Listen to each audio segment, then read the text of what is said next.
students and welcome to digital platform of Vidya Aradhana Academy. तर विद्यार्थी मित्रांनो, digital प्लॅटफॉर्मवर विद्या आराधना अकॅडमीच्या डिजिटल प्लॅटफॉर्मवर ऑनलाईन प्लॅटफॉर्मवर तुमचं स्वागत आहे. प्रीवियस क्लासमध्ये in previous lecture we have started the topic excretory product and their elimination. की प्रीवियस क्लासमध्ये आपण excretory product and their elimination ह्या टॉपिकच्या संदर्भामध्ये इंट्रोडक्टरी लेक्चर इंट्रोडक्टरी क्लास आपण घेतला होता. In previous class we have discussed that in a human body or in animal body there is a formation of excretory waste and that waste are get accumulated. So there is a formation and accumulation of waste inside the body and these waste have to be eliminated totally or partially, because if they are not eliminated, if they get accumulated into the body for longer period of time, they can cause the disease, a disorder in our body. की human बॉडीमध्ये animal बॉडीमध्ये waste compound हे तयार होत असतात, जमा होत असतात. ते जर वेस्ट कंपाऊंड आपण टोटली किंवा पार्शली आपल्या बॉडीमधून रिमूव्ह करणं गरजेचं असतं. त्याला जर आपण रिमूव्ह केलं नाही तर आपल्याला वेगवेगळे टाईपचे डिसऑर्डर, आपल्याला वेगवेगळ्या टाईपच्या डिसीजेस काय होऊ शकतात. आणि त्या डिसीजेसपासून, आजारापासून जर आपल्याला स्वतःला वाचवायचं असेल तर काय करणं गरजेचं आहे? That waste have to be eliminated, have to be removed totally or partially. Then we have talked about that की त्याच्यानंतर आपण बोललो की waste are of two type, volatile waste and non-volatile waste. Volatile waste like the carbon dioxide in the which is present in the gaseous form, water vapors, they are eliminated outside the body through the lungs by the process of breathing. की आपल्या बॉडीमध्ये जे volatile waste आहेत, gases फॉर्ममध्ये असणारा carbon dioxide, water vapour, हे volatile waste आपण lungs through एक्सपायरेशनच्या प्रोसेसनं, ब्रिदिंगच्या प्रोसेसनं बॉडीच्या बाहेर काय करतो, आपण रिमूव्ह करतो. हे आपण पाहिलं. त्याचबरोबर जे नॉन गॅशियस आहेत, नॉन व्होलाटाईल वेस्ट आहेत, non volatile waste like the main nitrogenous waste product ammonia, urea, uric acid along with excess of water, excess of salt, pigments, drugs, म्हणजेच आपल्या बॉडीमध्ये असणारे metabolic waste, nitrogenous waste, excess of water, excess of salt, right, drugs आहेत, pigments आहेत, हे सगळे जे metabolic waste आहेत त्यांना आपण एका प्रोसेसनं बॉडीच्या बाहेर रिमूव्ह करतो. आणि ती प्रोसेस म्हणजे कोणती विद्यार्थी मित्रांनो? एक्सक्रिशन. एक्सक्रिशनच्या प्रोसेसनं आपण आपल्या बॉडीमधले वेस्ट कंपाऊंड बाहेर इलिमिनेट करतो. ते आपण डिस्कस केलं. We excrete the volatile waste with the help of lungs and non volatile waste जे आपल्याला बॉडीच्या बाहेर एक्सक्रीट करायचे असतात त्याच्यामध्ये प्रिन्सिपल एक्सक्रिटरी ऑर्गन आपण सांगितलं. आपली एक्सक्रिटरी सिस्टीम आहे ज्याच्यामध्ये प्रिन्सिपल एक्सक्रिटरी ऑर्गन आहे किडनी. किडनीमध्ये ब्लडचं फिल्ट्रेशन होतं, युरिन फॉर्म होतो आणि आपण मेटाबॉलिक वेस्ट युरिन थ्रू बॉडीच्या बाहेर एक्सक्रीट करतो. फक्त किडनीच नाही तर असेसरी एक्सक्रिटरी ऑर्गन आहेत आपल्याकडे. स्किन सुद्धा आपल्या बॉडीमधले वेस्ट स्वेटच्या फॉर्ममध्ये बॉडीच्या बाहेर रिमूव्ह करते. त्याचबरोबर एलिमेंटरी केनाल, डायजेस्टिव्ह सिस्टीम, डेफिकेशनच्या प्रोसेस थ्रू अनवॉन्टेड जे आपल्या बॉडीमधले मेटाबॉलिक वेस्ट आहे ते फिकल मॅटर थ्रू आपण काय करतो, एक्सक्रीट करतो. म्हणजे आपल्या बॉडीमध्ये तयार होणारे वेस्ट आपण युरिनच्या फॉर्ममध्ये, स्वेटच्या फॉर्ममध्ये, right, expiration through, expired ear through आणि डेफिकेशन थ्रू बॉडीच्या बाहेर रिमूव्ह करत असतो. हे आपण डिटेलमध्ये पाहिलं.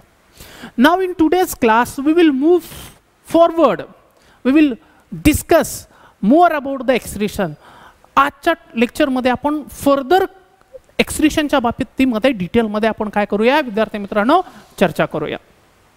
तर आपण जसं सांगितलं की ज्या प्रोसेसमधून म्हणजे आपल्याला आपल्या बॉडीमध्ये जे वेस्ट तयार झालेले त्या वेस्ट कंपाऊंडला आपण बॉडीच्या बाहेर रिमूव्ह करतो.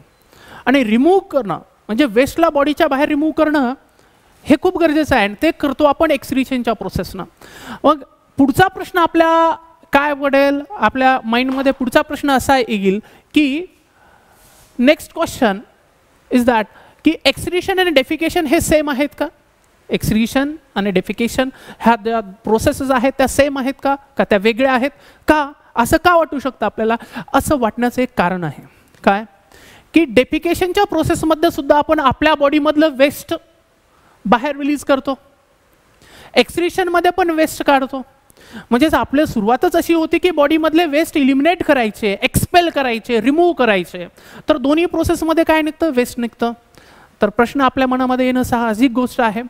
पण त्याच्यामध्ये एक्सक्रीशनमध्ये आणि डेफिकेशनमध्ये डिफरन्स आहे विद्यार्थी मित्रांनो. आणि तो फरक काय आहे? तो फरक आपल्याला आज जाणून घ्यायचा आहे. तर बघा, पहिली गोष्ट आपल्याला समजणं गरजेचं आहे की आपण एक्सक्रीशन प्रोसेस जी आहे, ज्या प्रोसेसला आपण एक्सक्रीशन असं नाव दिलेलं आहे, म्हणजे एक्सक्रीशन ही जी टर्म आहे आणि त्या वेस्ट कंपाऊंडला आपण एक्सक्रिटरी वेस्ट म्हणतो. म्हणजे एक्सक्रिटरी वेस्ट ही टर्म आपण कधी वापरणार आणि एक्सक्रीशन ही टर्म आपण कधी वापरणार? आपण त्याच वेस्टला एक्सक्रिटरी वेस्ट म्हणू शकतो. Those waste compound, those metabolic waste compound which crosses the cell membrane before expelling outside the body or before removing outside the body.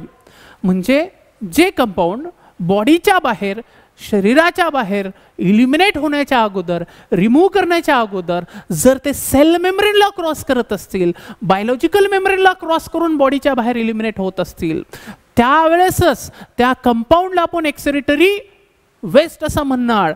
आणि तो एक्सक्रिटरी वेस्ट म्हटल्यानंतर त्या प्रोसेसला आपण एक्सक्रीशन म्हणणार. म्हणजेच सर्वात महत्त्वाचं काय आहे की कोणताही वेस्ट बॉडीच्या बाहेर रिमूव्ह करण्याच्या अगोदर जर तो सेल मेम्ब्रेनला क्रॉस करून रिमूव्ह केला जात असेल, सेल मेम्ब्रेनला क्रॉस करून बॉडीच्या बाहेर एक्सपेल केला जात असेल, तर त्या वेस्टला आपण एक्सक्रिटरी वेस्ट म्हणणार आणि त्या प्रोसेसला आपण एक्सक्रीशन असं म्हणणार. So excretion term is applicable. Excretory product or excretory waste, this term is applicable to those waste only which crosses the cell membrane to leave the body. म्हणजे बॉडीच्या बाहेर जाण्याच्या अगोदर ते एखाद्या बायोलॉजिकल मेम्ब्रेनला, सेल मेम्ब्रेनला क्रॉस करतात, त्यावेळेसच त्या कंपाऊंडला एक्सक्रिटरी वेस्ट म्हणायचं आणि त्या प्रोसेसला एक्सक्रीशन असं म्हणायचं. त्यावेळेस आपण ही टर्म वापरतो. Now what about defecation? Now you have seen in detail what is the defecation in the topic digestion and absorption. Digestion and absorption topic मध्ये defecation हे काय आहे तुम्ही डिटेल मध्ये पाहिलेलं आहे. तर defecation काय असतं विद्यार्थी मित्रांनो, की ज्यावेळेस आपण इंजेक्शन करतो, इंजेक्शन केल्यानंतर पुढची स्टेप असते डायजेशन. आपली डायजेस्टिव्ह सिस्टीम फूडला डायजेस्ट करते, right. Digestion in buccal cavity, digestion in stomach, digestion in intestine. मग डायजेशन झाल्यानंतर काय होतं विद्यार्थी मित्रांनो, जे फूड डायजेस्ट झालेले असतात ते काय होतात? ॲब्झॉर्ब होतात. ॲब्झॉर्ब होऊन ते ब्लडमध्ये जातात. आपली blood circulatory system transport to them to the body tissue.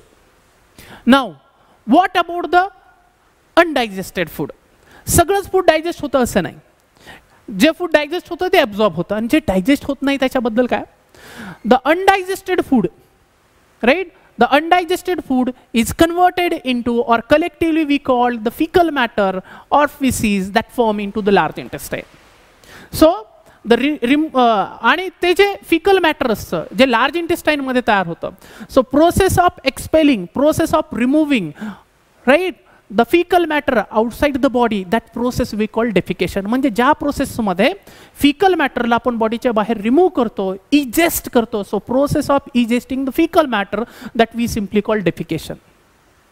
मग आता आपल्याला जसं सांगितलं की एक्सक्रीशनमध्ये पण वेस्ट जात आहे, डेफिकेशनमध्ये पण वेस्ट जात आहे. मग दोघांमध्ये फरक काय? तर फरक असा आहे विद्यार्थी मित्रांनो की हे जे वेस्ट आहेत, आता आपण एक एक्झाम्पल घेऊया. कोणतं एक्झाम्पल घेऊया? फॉर एक्झाम्पल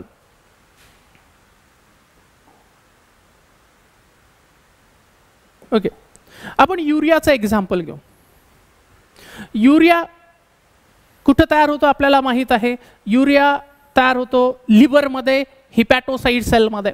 आणि त्या कन्सिडर करा हा हिपॅटोसाइट सेल आहे. आणि ह्या हिपॅटोसाइट सेलमध्ये, ह्या हिपॅटोसाइट सेलमध्ये युरिया तयार होईल. आणि तयार झालेला युरिया हा जो हिपॅटोसाइट सेलचा प्लाझ्मा मेम्ब्रेन आहे त्याला क्रॉस करून बाहेर टिश्यू फ्लुइडमध्ये येईल. टिश्यू फ्लुइडमधून तो ब्लडमध्ये येईल, राईट. आणि ब्लडमधून हा युरिया आपल्याला माहित आहे कुठं सप्लाय केला जाईल? It will be supply to the our excretory organ, kidney. किडनीमध्ये जाईल, किडनीमध्ये ब्लडचं फिल्ट्रेशन होईल आणि त्याच्यामधून काय तयार होईल, there will be the formation of युरिनचं फॉर्मेशन होईल. म्हणजेच आणि युरिनच्या फॉर्ममध्ये युरिया बॉडीच्या बाहेर एक्सक्रीट केला जाईल. म्हणजे हा युरिया बाहेरच्या बॉडीच्या बाहेर एक्सक्रीट करण्याच्या अगोदर त्यानं काय केलं, ह्या बायोलॉजिकल मेम्ब्रेनला, सेल मेम्ब्रेनला क्रॉस केलं. म्हणून युरियाचं आपण म्हणतो एक्सक्रीशन होतं, because urea is excretory product, because this nitrogenous waste compound crosses the cell membrane before it is eliminated outside the body. That's why the urea is excreted. Now what about this faecal matter? Faecal matter जे असतं, faecal matter never crosses the any membrane. Faecal मॅटरनं कोणताही biological membrane cross केलेला नसतो. म्हणजे आपण ingest केलं, whenever we ingest the food material it will be digested into the stomach and intestine. After the digestion digested food will be absorbed, undigested food will remain within in the lumen, and that undigested food will converted into the fecal matter in large intestine, and that fecal matter will be egested outside. So fecal matter never crosses any biological membrane like that urea have crossed. म्हणजे जसं युरियानं sale मेम्ब्रेनला cross केलेलं आहे तसं हे fickle matter कधीही कोणत्या biological मेम्ब्रेनला cross करत नाही. म्हणून डेफिकेशनची जी प्रोसेस आहे ही एक्सक्रीशन पासून डिफरंट आहे. म्हणजे faecal matter is not excretory waste, urea is excretory waste, because urea cross the biological membrane before it is released or it is expelled outside the body. Fecal matter never crosses the any biological membrane before it is expelled outside the body. So that is important difference between what we call defecation and excretion. आलं लक्षामध्ये? त्यामुळेच हा important sentence आहे, what defecation is not excretion because faecal matter never crosses the cell membrane. हे important आहे. तुमच्या बुकमध्ये, तुमच्याकडे NCERTच्या टेक्स्टबुकमध्ये हे सेंटेन्स लिहून ठेवा की डेफिकेशन हे एक्सक्रीशन नाही. का? कारण की आपण बॉडीच्या बाहेर तर वेस्ट टाकतोच, पण जे वेस्ट आपण रिमूव्ह करतोय त्या वेस्टनं कधीही बायोलॉजिकल मेम्ब्रेन क्रॉस केलेला नाही. Okay, is it clear? Now next next part is that what we have discussed, there is a formation, major nitrogenous waste compound are ammonia, urea and uric acid. की major nitrogenous waste compound कोणते असतात विद्यार्थी मित्रांनो? Ammonia, urea आणि uric acid असतो. Now different group of animal, आपण animal किंगडमच्या बाबतीमध्ये जर बोललो, ॲनिमल किंगडमचे वेगवेगळे मेंबर्स आहेत. आपल्याला माहिती आहे डिफरंट फायलम आहेत, डिफरंट ॲनिमल्स आहेत.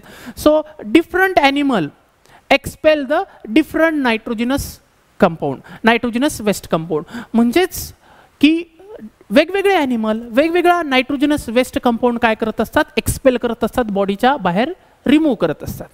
म्हणजे एक ग्रुप वेगळा नायट्रोजनस वेस्ट कंपाऊंड एक्सक्रीट करेल, दुसरा ग्रुप दुसरा नायट्रोजनस वेस्ट कंपाऊंड काय करू शकतो? एलिमिनेट करू शकतो. So different animal expel the different nitrogenous compound and depending upon on that the nature of excretory product. म्हणजे कोणता एक्सक्रिटरी प्रोडक्ट, त्या एक्सक्रिटरी प्रोडक्टचं नेचर काय, तो कोणता excretory product excretory waste eliminate करतात त्याच्या बेसिसवर मोड ऑफ एक्सक्रिशन आहे. त्याच्या बेसिसवर किती? 3 मोड ऑफ एक्सक्रिशन आहे. So on the basis of nature of nitrogenous end product, म्हणजे नायट्रोजनस एंड प्रोडक्ट कोणता आहे, कोणता एंड प्रोडक्ट ते बॉडीच्या बाहेर एक्सक्रीट करतात. अमोनिया करतायत का, युरिया करतायत का, युरिक ॲसिड करतायत किंवा दुसरा कोणता नायट्रोजनस वेस्ट कंपाऊंड एक्सक्रीट करतायत का, त्याच्या बेसिसवर 3 वेगवेगळे मोडचं एक्सक्रिशन आहे. Right. And that 3 mode of excretion जर आपण पाहिलं तर ते आहे ammonotelism, ureotelism and uricotelism. So this is a mode of excretion. म्हणजे परत एकदा सांगतो की आपल्या ॲनिमल किंगडमचे जे मेंबर्स आहेत, ॲनिमल्स, ते वेगवेगळे animals, different animals excrete the different nitrogenous waste compound. म्हणजेच वेगवेगळे ॲनिमल्स वेगवेगळा नायट्रोजनस वेस्ट कंपाऊंड एक्सक्रीट करतात depending upon on the nature of excretory end product. Right. Nature of excretory product, there is 3 different types of mode of excretion. एक्सक्रिशनचे mode 3 टाईपचे आहेत. एक आहे अमोनोटेलिझम, दुसरा आहे युरिओटेलिझम आणि तिसरा आहे युरिकोटेलिझम.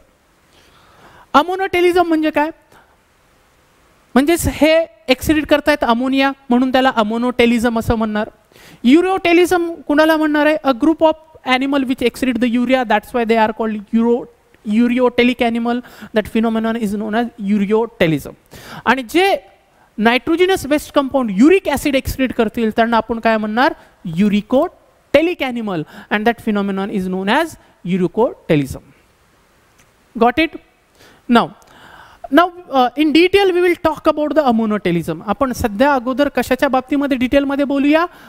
अमोनोटेलिझमच्या बाबतीत. तर अमोनोटेलिझम काय आहे विद्यार्थी मित्रांनो? So ammonotelism is nothing but the process of excreting nitrogenous waste compound in the form of ammonia. That mode of excretion is called ammonotelism, and that animals are known as ammonotelic. म्हणजेच की अशी process, असा phenomenon, असं मोड of excretion की ज्याच्यामध्ये animals nitrogenous waste product ammonia excrete करतात. काय excrete करतात? अमोनिया एक्सक्रीट करतात. So the process of removing और eliminating or expelling the nitrogenous waste product in the form of ammonia, that mode of excretion is known as ammonotelism, and that animals are known as ammonotelic animal. त्या ॲनिमलला आपण ammonotelic animals असं म्हणणार. Right? Is it clear? Okay. Now simply पुढची गोष्ट आहे की ammonia जो आहे हा बेसिक नायट्रोजिनस वेस्ट कंपाऊंड आहे. So ammonia is a basic nitrogenous waste compound. म्हणजेच नायट्रोजिनस वेस्ट कंपाऊंड 3 आहेत. अमोनिया आहे, युरिया आहे आणि युरिक ॲसिड आहे. तर पहिला जर कोणता मीन्स सिम्पली मेटाबॉलिक रिॲक्शनमध्ये जर नायट्रोजिनस वेस्ट कंपाऊंड तयार होत असेल तर simple ammonia formation required very less energy and it is formed by the single step reaction. म्हणजे सिंगल रिॲक्शन मध्ये तयार होतो, त्याला एनर्जी कमी लागते, तो एक बेसिक नायट्रोजिनस वेस्ट कंपाऊंड आहे. and it is produced from protein catabolism. that is another important point is that की what अमोनिया जो आहे, अमोनिया जर बघितला तर it is a product of protein catabolism. आता तुम्हाला कॅटाबॉलिझम माहीत असेल की सेलमध्ये मेटाबॉलिझम होतं. मेटाबॉलिझम 2 टाईपचं असतं, एक ॲनाबॉलिझम असतं आणि दुसरं कॅटाबॉलिझम. ॲनाबॉलिझम मीन्स अशा रिॲक्शन ज्याच्यामध्ये बायोमॉलिक्युलचं सिंथेसिस केलं जातं. So process of formation of biomolecules that we called anabolism or synthesis, right, or constructive reaction, while the breakdown of biomolecules we called catabolism. Cutting reaction, breakdown reaction. So whenever the protein is cut down, whenever the protein is destroyed, it is converted into the amino acid, and that amino acid will form the ammonia. So ammonia is a product of protein catabolism. This is important thing to understand. ही एक important thing आहे, याच्यावर MCQ frame केला जाऊ शकतो की ammonia हा कशाचा product आहे. So ammonia is a product of protein catabolism. So is it clear? समजले इथपर्यंत? So what we have talk that ammonia is a basic nitrogenous waste compound. It is a product of protein catabolism. It is formed in liver. हा तयार कुठे होतं विद्यार्थी मित्रांनो? Liver मध्ये तयार होतं. and it is formed by the process, and that process we call oxidative deamination. ह्या 2 लाईन्स आपल्यासाठी खूप महत्त्वाच्या आहेत. कोणत्या? की हा प्रोटीन कॅटाबॉलिझमचा प्रोडक्ट आहे. आणि दुसरं, ammonia is form by which reaction? Oxidative deamination reaction. So these 2 sentences. Is it clear? So what we have talked, the process of excreting the nitrogenous waste product in the form of ammonia, that mode of excretion is known as ammonotelism, and animals are known as ammonotelic. म्हणजे असं मोड of excretion ज्याच्यामध्ये ammonia हा nitrogenous waste compound excrete केला जातो, आणि त्या मोड of एक्सक्रीशनला आपण अमोनोटेलिझम म्हणतो. आणि ते जे ॲनिमल्स आहेत जो हा ammonotelic mode of excretion perform करतात त्यांना अमोनोटेलिक ॲनिमल्स म्हणलं जातं. अमोनिया हा बेसिक नायट्रोजनस वेस्ट कंपाऊंड आहे. Ammonia is form by the protein catabolism. Ammonia is form in liver. कोणत्या ऑर्गन मध्ये तयार होतो? लिव्हर मध्ये. त्याच्यामध्ये करेक्शन आहे थोडंसं. It is form in liver. आर ऍड करायचं राहिलं. So it is form in liver by the which process? Oxidative deamination reaction. कोणत्या रिॲक्शन ना? Oxidative deamination reaction. That is most important. Right? Okay. Now आता आपण हे बघूया की ऑक्सिडेटिव्ह डिअमायनेशन रिएक्शन होते कुठं. See here, this is the liver. You can see liver, a largest exocrine gland of the ह्युमनच्या बॉडीमधले सर्वात मोठी एक्झोक्राइन ग्लँड जर कोणती असेल तर ती कोणती आहे, लिव्हर आहे. So this is a liver. आता लिव्हरमध्ये काय होतं बघा, मीन्स आपलं ज्या वेळेस आपली डाएट असते, our diet is rich in protein. So whatever the protein we eat that are digested by our digestive system into the amino acids. हे तर क्लिअर आहे की आपण ज्यावेळेस इंजेक्शन करत असतो आपल्या फूडमध्ये, आपल्या डाएटमध्ये जे प्रोटीन असतात ते प्रोटीनचं ब्रेकडाऊन कशामध्ये होतं, अमायनो ॲसिड्समध्ये होतं, monomer. And that amino acid are absorb by the blood. ते अमायनो ॲसिडचं ॲब्सॉर्प्शन होतं ब्लडमध्ये. And these amino acid went to the liver. कुठे जातात ते, लिव्हरला. आणि लिव्हरमध्ये काय होतं, in liver the excess of amino acid, which amino acid, excess of amino acid. So this we have the excess of amino acid. These excess of amino acid undergo the oxidative deamination reaction. कोणत्या reaction खाली जातात, oxidative deamination. आपण already सांगितलं.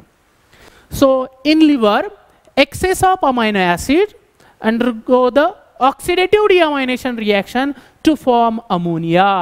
आणि त्याच्यापासून काय तयार होतं, अमोनिया तयार होतं. So ammonia is the basic nitrogenous waste product. It is form in liver by the which reaction, oxidative deamination reaction. Is it clear? Okay. Ammonia तयार झाला लिव्हरमध्ये. हा तयार झालेला अमोनिया जो आहे, ammonia is a highly toxic nitrogenous waste compound. Ammonia जो असतो विद्यार्थी मित्रांनो तो खूप टॉक्सिक आहे. हा जो टॉक्सिक असेल, so as it is toxic we cannot retain it for longer period of time in our body. हा टॉक्सिक असल्यामुळं आपण आपल्या बॉडीमध्ये जास्त वेळेसाठी त्याला रिटेन करू शकत नाही, because it can cause the damage to the body tissue. अमोनियाचं जर आपल्या ब्लडमध्ये लेवल जर वाढत गेलं, it will cause the damage to the our brain, our neural system. It decreases the formation of neurotransmitter. Signalling system बंद पडून जाते, आपण कोमामध्ये जाऊ, आपली डेथ होऊ शकते. त्यामुळे आपल्या ब्लडमध्ये, आपल्या बॉडीमध्ये अमोनियाचं लेवल कमी असलं पाहिजे, कारण की तो टॉक्सिक कंपाऊंड आहे. मग काय करायचं तयार झालेलं अमोनियाचं, दोनच आपल्याकडे पर्याय. It must be either eliminated or it must be metabolised into the lesser toxic form. म्हणजे तयार झालेला अमोनिया, हा अमोनिया काय करणं गरजेचं आहे, एकतर तो बॉडीच्या बाहेर रिमूव्ह करणं गरजेचं आहे, नाहीतर त्याला काय करणं गरजेचं आहे, it must be metabolize to the lesser toxic form. कारण इतका टॉक्सिक फॉर्म मध्ये करण्याच्या ऐवजी लेसर टॉक्सिक फॉर्म. म्हणूनच बघा ही सगळी प्रोसेस कुठं होती, लिव्हरमध्ये. आणि लिव्हरचं फंक्शन काय असतं, डिटॉक्सिफिकेशन. तुम्ही डायजेशन टॉपिक मध्ये पाहिलं असेल, liver perform the function of detoxification, means highly toxic compound are converted into the less toxic compound, and that process we call detoxification, and that function is performed by liver. So तुम्हाला प्रश्न पडला असेल मग काय होईल, तर त्याच liver मध्ये अमोनियापासून युरिया तयार होतो. युरिया हा अमोनियापेक्षा लेस टॉक्सिक असतो. म्हणजेच तयार झालेला अमोनिया हा हायली टॉक्सिक आहे आणि तो आपल्या टिश्यूला डॅमेज करू शकतो. म्हणून आपल्याकडे एकच ऑप्शन आहे, सॉरी दोन ऑप्शन आहे. एक तर त्याला मेटाबोलाइज करा, कशामध्ये, लेसर टॉक्सिक फॉर्ममध्ये. त्याच्यामुळे आपण त्याला काही वेळेसाठी किंवा काही क्वांटिटीमध्ये बॉडीमध्ये रिटेन करू शकू, आणि पार्शली त्याला आपण इलिमिनेट करू शकू, किंवा टोटली त्याला बॉडीच्या बाहेर काय करा, इलिमिनेट करा. हाच ऑप्शन आपल्याकडे अवेलेबल आहे. समजलं? आता पुढचा प्रश्न की अमोनिया जो असतो, की ammonia is readily soluble into the water. म्हणजे इझिली सोल्युबल आहे वॉटरमध्ये. So it is easily soluble in water. आणि तो इझिली सोल्युबल आहे वॉटरमध्ये. त्यामुळे काय होतं, to excrete 1 gram of ammonia, to excrete 1 gram of ammonia we required about 300 to 500 ml of water. What? To excrete 1 gram of ammonia we require around 300 to 500 ml of water. म्हणजे 1 gram ammonia excrete करण्यासाठी विद्यार्थी मित्रांनो आपल्याला किती water लागतं, 300 to 500 ml of water. आणि त्यामुळेच याचाच अर्थ असा आहे की अमोनिया जर as a nitrogenous waste product म्हणून आपल्याला बॉडीच्या बाहेर एक्सक्रीट करायचं असेल, अमोनोटेलिझम हा मोड ऑफ एक्सक्रीशन परफॉर्म करायचं असेल, तर आपल्याला प्लेंटी ऑफ वॉटर लागेल.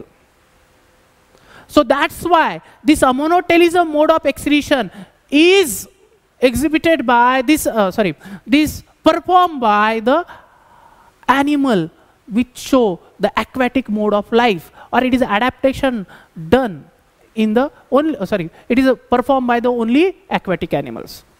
ह्याचा अर्थ असा आहे की to excrete the 1 gram of ammonia we will require about 300 to 500 ml of water. म्हणजेच आपल्याला 1 ग्राम अमोनिया एक्सक्रीट करण्यासाठी 300 ते 500 ml चं वॉटर लागतं. म्हणजेच जर जास्त क्वांटिटीमध्ये अमोनिया तयार झाला तर तेवढा अमोनिया एक्सक्रीट करण्यासाठी जास्त पाणी लागेल. If there is a formation of more ammonia, more metabolic activities, large quantity of water is required. So this ammonotelism mode of excretion cannot be afforded by terrestrial mode of life. इतक्या large क्वांटिटीमध्ये पाणी लागेल त्यांना ammonia एक्सक्रीशनमध्ये, आणि terrestrial mode of लाईफमध्ये हे possible नाही. म्हणून अमोनोटेलिझम मोड ऑफ एक्सक्रीशन हे कुणाचं adaptation? It is adaptation for the aquatic animals. So that's why what we have talked, this ammonotelism is shown by the bony fishes, aquatic amphibians जे आहेत ते दाखवतात. त्याचबरोबर what we talk, aquatic insect. So you can see that aquatic bony fishes, aquatic amphibians, aquatic insect, all are the aquatic in habitat, so they can tolerate the loss of water because they are aquatic in habitat. Water is in the plenty of form quantity. तर aquatic mode of life, aquatic mode of habitat त्यांचं आहे, तेच हे अमोनोटेलिझम काय करू शकतात? Perform करू शकतात. त्याचं कारण असं आहे कारण की त्यांना पाणी लार्ज क्वांटिटीमध्ये अवेलेबल असतं. त्यामुळे लार्ज क्वांटिटीमध्ये युरिन थ्रू जरी एक्सक्रीट झालं किंवा बॉडी थ्रू जरी एक्सक्रीट झालं तरी तेवढासा त्यांना फरक जाणवत नाही. म्हणून अमोनोटेलिझम mode of excretion is performed by only aquatic mode of life mainly. This is not suitable for the terrestrial mode of life. Now आता हे तर समजलं आपल्याला की aquatic animals अमोनोटेलिझमला काय करू शकतात? परफॉर्म करू शकतात, कारण की त्यांच्याकडे मुबलक प्रमाणामध्ये पाणी आहे. आता आपण एक्सक्रीशनकडे आलो. अमोनियाचं एक्सक्रीशन कसं होणार? So ammonia is excreted outside the body. So this is the ammonia and this ammonia is excreted outside the body by the process of diffusion. ॲनिमलच्या बॉडीमधून डिफ्युजनच्या प्रोसेसनं, म्हणजे ॲनिमलच्या बॉडीमध्ये अमोनियाचं कॉन्सन्ट्रेशन वाढलं की ammonia will diffuse from body to outside water.